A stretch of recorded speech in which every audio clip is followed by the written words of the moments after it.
everybody, my name's Gene. I'm a graphic designer and an illustrator. I've been working in the industry for about 15 years, and I eat a lot of Chinese food. So Chinese food is kind of crazy because it comes, when you order it out, in a little container, and that container is made out of paper. So today, we're gonna do some more paper crafts, and I'm gonna show you how to make a container out of paper. Now, I wouldn't go putting food inside this container because the paper I'm gonna be using, and that I recommend you use for right now, at least until you get the hang of it, is just basic construction paper. And construction paper, if you put Chinese food in there, or if you put soup in there, or if you put like milk, you want to have some cereal in the morning, it's probably just going to leak out of the box and you're going to have milk and cereal and Chinese food everywhere. And that just sounds like it's a terrible combination. But anyway, let's get started showing you how to make a container that won't be holding any food. We've got an octagon here, so essentially a stop sign.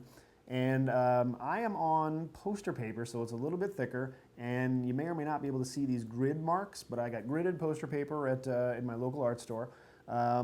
So the center here, you'll notice these actually come in a little bit. Each of the sides actually come in. It's not an exact straight line, and that's one of the things that gives this its shape. So we're going to start just by cutting out the outside, and you'll see I have a bunch of lines here. But we're just going to cut out the outside lines to begin with.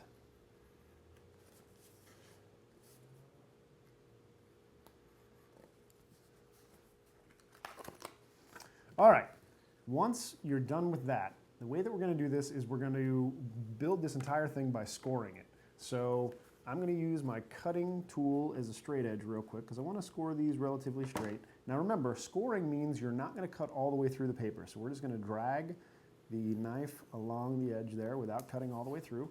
And I'm going to do all these flaps on the end first. Scoring this is just going to make it a lot easier to fold because it is a thicker poster paper. Oops, look at that, this comes right off. You're probably going to want to measure this out. Again, I'm just kind of winging it here so we can do this quickly and show you all the information that you need to do it on your own. And then I'm actually going to score these freehand, but you'll want to score all the inner lines as well. Look at that, I'm just crazy. I'm just scoring that freehand. No big deal. Look, bam, scored. Bam, scored. Scored. Now, whichever way you score these inner lines, you're going to want to score the dotted lines on the opposite side. Okay, so what am I talking about? Well, first, let's just start folding over some of our flaps.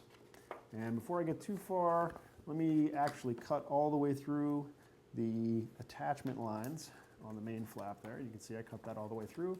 Do the same thing on the other side. Cut the attach line all the way through.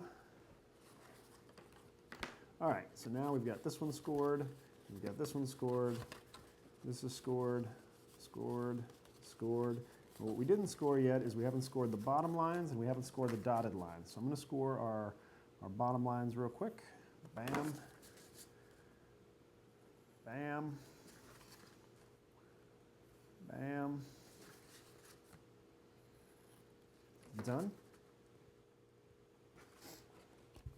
Then we'll grab the paper, and now you'll see it's going to be really hard to fold until we go from the center here, and you can see just by the shadow there that we know right where the center is. So I'm going to score this from the outside, and I'm going to score it right to the center of the line itself.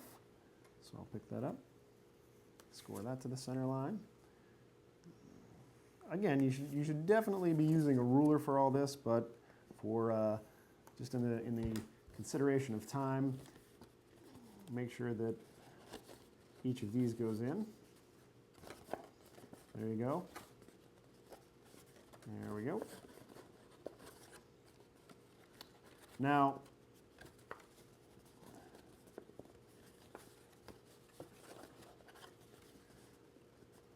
in this particular version, it's going to be a little different than your Chinese food container, and the reason is because I'm going to push everything to the inside.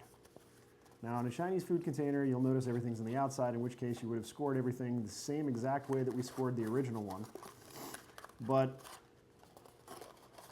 because this is not going to be putting Chinese food in here, like I told you, we're just going to close all this up so that we have a nice base on the outside.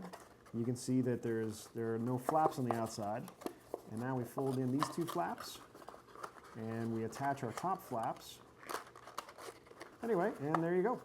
There's your container, and as you can see, our outside, we don't have any of the flaps on the outside like a normal Chinese food container would be.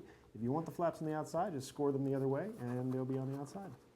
So there you have it. That's step one. That's the basic container. If you want a container that you can hold things in and store things for a long period of time that aren't necessarily going to be rigid like pencils or erasers or something like that, or books, then probably use something a little stiffer, a little stronger than construction paper, but the technique is going to be basically the same.